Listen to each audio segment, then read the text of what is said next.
नमस्कार दोस्तों, स्वागत है आप सभी का आपके अपने YouTube channel online study with DK में। और आज हम आपके लिए लेकर आए हैं हिंदी भाषा का एक प्रैक्टिस सेट जो कि होगा यूपीटेट एग्जाम के लिए। जी हाँ, यूपीटेट एग्जाम दिसंबर 2021 के लिए, जहां पर आप अपनी दिसंबर में होने वाली एग्जाम की तैयारी कर रहे हैं, तो उसी एग्जाम के लिए ये प्रैक्टिस सेट दिया जा रहा है।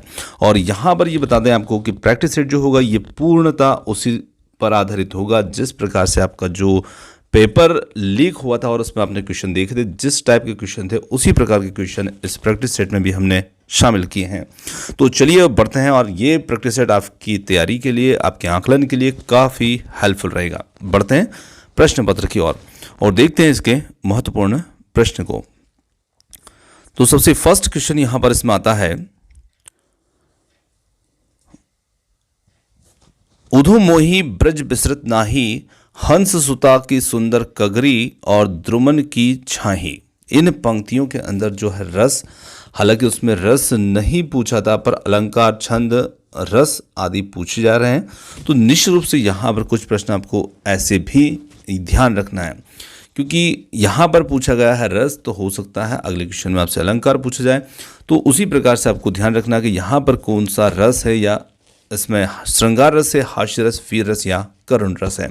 तो यहाँ पर हम कह सकते हैं कि ये जो पंक्तियां हैं इनके अंदर जो रस होगा वो यहाँ पर होगा श्रृंगार रस, और पहला विकल्प जो होगा वो इसके लिए यहाँ पर सही उत्तर होगा।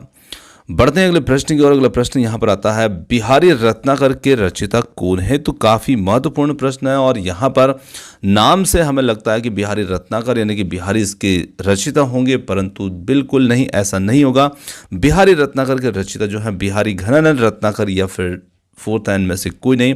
तो यहाँ पर हम कह सकते हैं कि इसके रचनाकार जो है, रचयिता जो है वो है जगन्नाथ रत्नाकर। थर्ड विकल्प जो होगा वो इसके लिए बिल्कुल सही होगा। आगे बढ़ते हैं अगले प्रश्न की ओर। अगला प्रश्न यहाँ पर आता है, किसी कार्य में दूसरों के आगे बढ़ने की इच्छा अर्थ देने वाला एक शब्द निम्नलिखित विकल्पों में से चुनिए। देखिए, हमें उस एक शब्द का चयन करना है जो किसी कार्य में आगे बढ़ने के लिए हमारी इच्छा या हमें प्रेरणा देता है। उसका अर्थ देने वाला शब्द यहाँ पर कौन सा होगा? स्पर्धा, ईर्ष्या, प्रतिस्पर्धा या फिर अग्रेषणा। तो यहाँ पर हम कह सकते हैं कि वो शब्द होगा यहाँ पर प्रतिस्पर्धा, जहाँ पर हम एक दूसरे को नुकसान पहुँचाए बिना एक दूसरे से आगे बढ़ने का प्रयास करते हैं। तो थर्ड विकल्प जो होगा इसके लिए बिल्कुल सही उत्तर होगा। आगे बढ़ते हैं, यहाँ पर अमृत, केश और कलम किस शब्द के अनेकार्थी शब्द हैं? तो यहाँ पर देखना है अनेकार्थी शब्द को, और आपने पेपर में देखा था उसमें भी ऐसे ही प्रश्न पूछे गए थे। शब्द के पर्यायवाची हैं, विलोम है, अनेकार्थी हैं। तो यहाँ पर अमृत, केश और कमल जो है ये किस शब्द के अनेकार्थी होंगे? कंज, दूसरे में भी यहाँ पर हमने देखा कंज ही मिसप्रिंट हो गया है, कंठ और कोश। तो यहाँ पर हम कह सकते हैं कि ये जो होगा यहाँ पर हमारा प्रश्न, और इसके लिए जो हमारा उत्तर होगा वो होगा यहाँ पर कंज। अब देखिए, कंज 1 और 2 दोनों में लिखा गया है, तो कोई बात नहीं, आप यहाँ पर इनमें से कोई नहीं ऐसा मान सकते हैं दूसरे की जगह पर। तो चलिए मैं पहले को ही यहाँ पर उत्तर मान लेता हूँ, या चाहे दूसरे को मान लेता, कोई बात नहीं, दोनों ही एक ही टाइप के थे। चलिए आगे बढ़ते हैं अगले प्रश्न की ओर। संस्कार शब्द में किस उपसर्ग का प्रयोग हुआ? तो यहाँ पर हम देख सकते हैं इसमें शम्स, सन या फिर संस। तो हम कह सकते हैं संस्कार शब्द जो है इसमें उपसर्ग कौन सा है ये हमें पहचानना है। तो यहाँ पर इसके लिए उपसर्ग जो बनता है वो बनता है सम उपसर्ग। जी हाँ, संस्कार शब्द में जो उपसर्ग होगा वो यहाँ पर सम होगा। आगे बढ़ते हैं अगले प्रश्न की ओर। खुदा गंजे को नाखून ना दे लोकोक्ति का अभिप्राय है, और पेपर में भी लोकोक्ति मुहावरे से संबंधित भी प्रश्न पूछे गए थे, तो उसी बेस पर ये लिए गए हैं। यहाँ पर खुदा गंजे को नाखून ना दे, इस लोकोक्ति का क्या अभिप्राय है? तो देखिए, यहाँ पर आप लोकोक्ति को थोड़ा सा ध्यान देते हैं, तो खुदा गंजे को नाखून ना दे, इसका मतलब है कि कोई व्यक्ति गंजा है और उसको खुदा ने नाखून दे दिए, तो वो अपने सिर को ही क्या करेगा? नोचेगा। तो इसका मतलब क्या हुआ कि जो अयोग्य व्यक्ति है उसको पावर नहीं मिलना चाहिए, उसको शक्ति नहीं मिलना चाहिए। तो यही इसका सीधा सीधा अर्थ यहाँ पर मिल जाता है।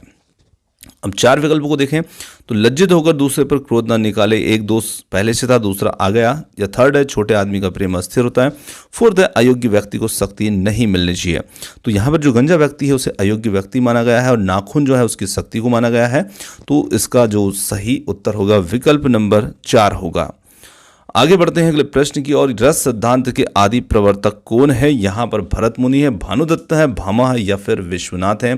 तो यहाँ पर हम कह सकते हैं कि जो रस सिद्धांत है इसके आदि प्रवर्तक जो हैं वो हैं भरत मुनि, और पहला विकल्प जो होगा वो इसके लिए सही होगा। बढ़ते हैं अगले प्रश्न की ओर। अगला प्रश्न यहाँ पर आता है, मुझे फूल मत मारो, मैं अबला बाला वियोगिनी, कुछ तो दया विचारो, इन पंक्तियों में कौन सा रस है? रस और अलंकार आपको बहुत ध्यान रखना है, क्योंकि 4 क्वेश्चन जो थे वो अलंकार से देखने को उस पेपर में मिले थे। तो रस को भी ध्यान रखिएगा, अलंकार को भी ध्यान रखिएगा। तो यहाँ पर इन पंक्तियों के अंदर जो रस निहित होगा वो इसमें होगा यहाँ पर वियोग श्रृंगार रस, क्योंकि यहाँ पर आपने देखा मुझे फूल मत मारो, मैं अबला बाला वियोगिनी, कुछ तो दया विचारो, तो वियोग श्रृंगार रस जो है वो इसके अंदर आ रहा है। आगे बढ़ते हैं अगले प्रश्न की ओर। यहाँ पर पूछा है इसमें, छंद और जिहि सुमिरत सिद्धि होई, शेष नायक कविवर बदन, करह अनुग्रह सोई, बुद्धि राशि शुभ गुण सदन। उपरोक्त पंक्तियों में पूछा है छंद कौन सा है? रोला, सोरठा, दोहा या फिर बरवे। तो यहाँ पर हम कह सकते हैं ये जो पंक्तियाँ हैं इनके अंदर जो छंद होगा वो इसमें होगा सोरठा, और दूसरा विकल्प इसके लिए सही होगा। आगे बढ़ते हैं अगले प्रश्न की ओर। अगला प्रश्न यहाँ पर आता है, किस कवि को कवियों का कवि कहा जाता है? तो यहाँ पर देखना है कवियों के कवि को धर्मवीर भारती, शमशेर बहादुर सिंह, रघुवीर सहाय या सर्वदयाल सक्सेना। तो यहाँ पर हम कह सकते हैं जिस कवि को कवियों का कवि कहा जाता है वो है यहाँ पर शमशेर बहादुर सिंह, और सबसे पहले इन्हें कवियों का कवि अज्ञेय ने कहा था। दूसरा विकल्प इसके लिए सही होगा। आगे बात करते हैं, अगला प्रश्न है यहाँ पर, अष्टछाप के कवि नहीं है। तो रचना, लेखक, इनसे संबंधित बहुत प्रश्न उसमें देखने को मिले थे। अष्टछाप के कवि नहीं है नाभादास, कृष्णदास, परमानंद दास या फिर नंददास। तो हम कह सकते हैं कि नाभादास जो है वो अष्टछाप के कवि में शामिल नहीं है, बाकी अन्य तीनों उसमें शामिल हैं। तो यहाँ पर पहला ही विकल्प जो होगा वो इसके लिए बिल्कुल सही होगा। आगे बढ़ते हैं अगले प्रश्न की ओर, और अगला प्रश्न आता है यहाँ पर पर्यायवाची शब्द से संबंधित। मीन का पर्यायवाची शब्द है, काफ़ी सरल सा प्रश्न है। मीन का पर्यायवाची जो होता है हम जानते हैं मछली होता है, और यहाँ पर दे रखे हैं सीखी, सापक, विभावरी, मत्स्य। तो हम कह सकते हैं मत्स्य जो होगा वो इसके लिए बिल्कुल सही उत्तर होगा। पर्यायवाची और विलोम शब्द से भी वहाँ पर प्रश्न देखने को जरूर मिले थे, और उसी के अकॉर्डिंग ये इसमें लिए गए हैं। कालिंदी का पर्यायवाची शब्द क्या होगा? सरस्वती, लक्ष्मी, गंगा, यमुना। तो कालिंदी का यहाँ पर पर्यायवाची हम कह सकते हैं यहाँ पर होगा इसके लिए उत्तर यमुना, और फोर्थ विकल्प इसके लिए बिल्कुल सही होगा। अगला प्रश्न आता है विलोम शब्द। अब उत्कर्ष का विलोम शब्द क्या होगा? तो यहाँ पर है पतन, अपकर्ष, अभ्रष्ट या विकर्ष। हम कह सकते हैं कि उत्कर्ष के लिए विलोम शब्द बनेगा अपकर्ष, और दूसरा विकल्प इसके लिए एकदम सही है। कारक और संज्ञा सर्वनाम से भी प्रश्न थे, तो उसी के आधार पर यहाँ पर कारक से संबंधित प्रश्न है। को से किस कारक चिन्ह का बोध होता है? तो हम जानते हैं कर्ता ने, कर्म को, करण से, संप्रदान के लिए, अपादान के लिए, ऐसा हम विभक्ति कारकों को याद रखते हैं। तो उसी को आप 2 लाइन में पढ़ेंगे और आपको याद आ जाएगा कर्ता ने, कर्म को। तो यहाँ पर को से कारक चिन्ह जो होता है वो चिन्ह का बोध करवाता है कर्म कारक के लिए, और पहला विकल्प जो होगा वो इसका सही उत्तर होगा। आगे देखें, 4 गज मलमल में कौन सा विशेषण है? तो देखिए यहाँ पर 4 गज मलमल, तो यहाँ पर संख्यावाचक होगा, गुणवाचक होगा, परिमाण बोधक होगा, सार्वनामिक होगा। तो यहाँ पर होगा परिमाण बोधक, और तीसरा विकल्प जो होगा वो यहाँ पर इसके लिए सही उत्तर होगा। देखिए 4 गज यानी कि मलमल की माप यहाँ पर दिखा रखी है 4 गज, और ये एक निश्चित माप यहाँ पर 4 गज के रूप में है, तो परिमाण बोधक यहाँ पर ये होगा।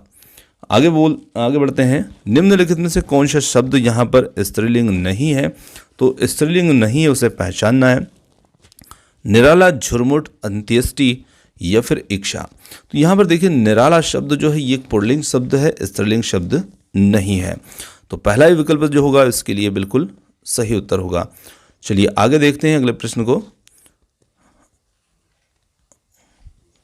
अगला प्रश्न हमारा आता है इसमें, अच्छा शिक्षण होता है कब होगा?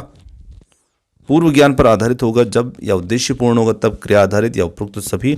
तो आपने देखा पेडागोजी से भी 4-5 प्रश्न जो थे उसमें देखने को मिले थे, उसी के आधार पर ये हिंदी पेडागोजी के प्रश्न है। और यहाँ पर अच्छा शिक्षण होता है तब जब ये सभी होते हैं, यानी कि पूर्व ज्ञान पर आधारित प्रश्न भी होता है, उद्देश्यपूर्ण होता है, क्रिया आधारित होता है, उपरोक्त सभी इसके लिए बनेगा सही उत्तर। अगला प्रश्न है श्रव्य सामग्री नहीं है, तो यहाँ पर हम कह सकते हैं कि जो सामग्री श्रव्य में नहीं आएगी, ग्रामोफोन, मॉडल है, टैप रिकॉर्डर है, रेडियो है, तो हम कह सकते हैं मॉडल जो होता है ये श्रव्य के अंदर नहीं आएगा, दृश्य सामग्री में शामिल होगा, और दूसरा विकल्प इसके लिए उत्तर होगा। अगला काफ़ी महत्वपूर्ण प्रश्न बाल विकास के अंदर भी काम आता है, भाषा कौशल के कितने प्रकार होते हैं, 1, 2, 3 या 4। तो हम कह सकते हैं भाषा कौशल के 4 प्रकार होते हैं, जिसे हम सुनना, पढ़ना, लिखना, बोलना आदि कहते हैं। आगे बढ़ते हैं। परहित सरिस धर्म नाही भाई, पर पीड़ा सम नाही अदमाई। पंक्ति के रचयिता कौन है? काफ़ी अच्छी पंक्तियां हैं, और यहाँ पर ये जो पंक्तियां किसने लिखी है, तुलसी, रसखान, बिहारी या मीरा। तो ये जो पंक्तियां हैं ये हैं तुलसीदास जी के द्वारा रचित, और पहला विकल्प होगा इसके लिए सही उत्तर। चलिए आगे बढ़ते हैं अगले प्रश्न की ओर। शीश शब्द का तत्सम रूप क्या होगा? तो तत्सम रूप यहाँ पर क्या होगा? शीशा, शीर्ष, सिरा या फिर शीर्षक। तो यहाँ पर कह सकते हैं शीश के लिए तत्सम रूप जो होगा वो होगा इसमें शीर्ष, और दूसरा विकल्प इसके लिए सही होगा। सूर्योदय का संधि विच्छेद क्या होगा? यहाँ पर सूर्यधन उदयम या फिर सूर्यधन उदय, सूर्यधन उदय या फिर सूर्योधन दय। तो यहाँ पर हम कह सकते हैं इसके लिए यहाँ पर जो संधि विच्छेद होगा वो होगा सूर्यधन उदय, और दूसरा विकल्प जो होगा उसके लिए सही उत्तर होगा। आगे बढ़ते हैं। नक्कार खाने में तूती की आवाज, मुहावरे का क्या अभिप्राय होता है? बहुत ही अच्छा मुहावरा है, और यहाँ पर नक्कार खाने में तूती की आवाज का मुहावरे का मतलब क्या होगा? नकार खाने में तूती नहीं बोलती, तूती की आवाज़ सबसे ऊंची होती है, नकारे लोगों की सर्वत्र तूती बोलती रहती है, या फिर समर्थ व्यक्ति के सामने असमर्थ व्यक्ति का प्रभाव नहीं पड़ता। तो बिल्कुल चौथा विकल्प है एकदम सही इसके लिए, समर्थ व्यक्ति के सामने असमर्थ व्यक्ति का प्रभाव नहीं पड़ता।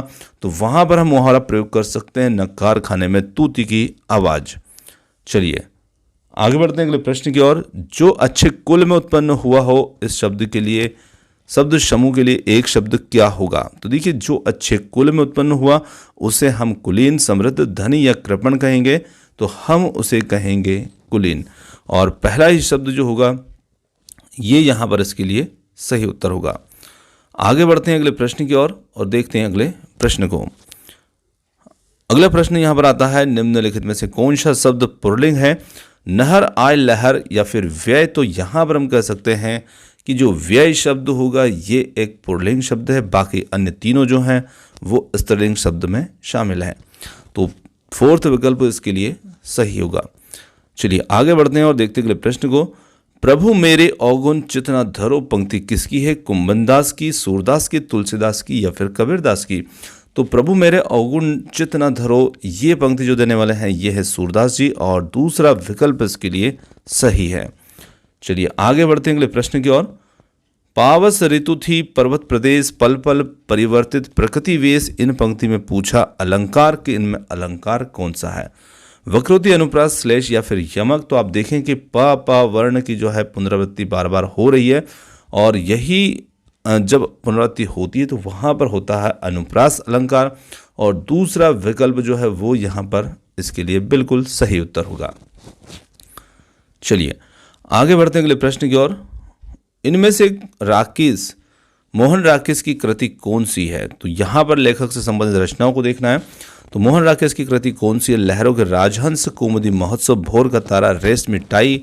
तो हम यहाँ पर कह सकते हैं मोहन राकेश की जो कृति होगी वो होगी लहरों के राजहंस, और ये एक इनका कृति जो है ये नाटक के रूप में कृति है। और यहाँ पर बढ़ते हैं अगले प्रश्न की ओर, और यहाँ पर आपको बताना चाहता हूँ कि उसमें एक पैसेज भी दिया था, परंतु पैसेज जो दिया था उसमें सिर्फ एक ही अंक का प्रश्न शामिल था। तो पैसेज मैंने इस प्रैक्टिस सेट में शामिल नहीं किया है, क्योंकि इतना बड़ा पैसेज यहाँ पर पढ़ने में टाइम जाएगा और एक प्रश्न पूछा जाएगा। तो यहाँ पर आप जरूर ध्यान रखिएगा कि सिर्फ एक ही प्रश्न उससे नहीं पूछा जाएगा। हो सकता है कि किसी अगले के अंदर उससे ज़्यादा प्रश्न, 4-5 प्रश्न ज़रूर बनते हैं। तो अगले प्रैक्टिस सेट में हम पैसेज को भी शामिल कर लेंगे। और बढ़ते हैं अगले प्रश्न की ओर। तार सप्तक के संपादक कौन थे? प्रभाकर, माचवे, अज्ञेय, निराला या फिर नामवर सिंह? तो यहाँ पर हम कह सकते हैं कि इसके जो रचनाकार संपादक थे तार सप्तक के वो थे अज्ञेय, और दूसरा विकल्प जो होगा वो इसके लिए एकदम सही होगा। तो दोस्तों यहाँ पर आज का हमारा जो प्रैक्टिस सेट था ये समाप्त होता है। और क्वेश्चन आपको कैसे लगे कमेंट्स करके ज़रूर बताइएगा। आप अपना सुझाव जो है कोई देना चाहते हैं वो भी कमेंट्स में आप दे सकते हैं। और आपने जो समय दिया उसके लिए बहुत बहुत धन्यवाद। थैंक्स फॉर वॉचिंग, और मिलते हैं जल्द ही एक और नए किसी प्रैक्टिस सेट के साथ। धन्यवाद।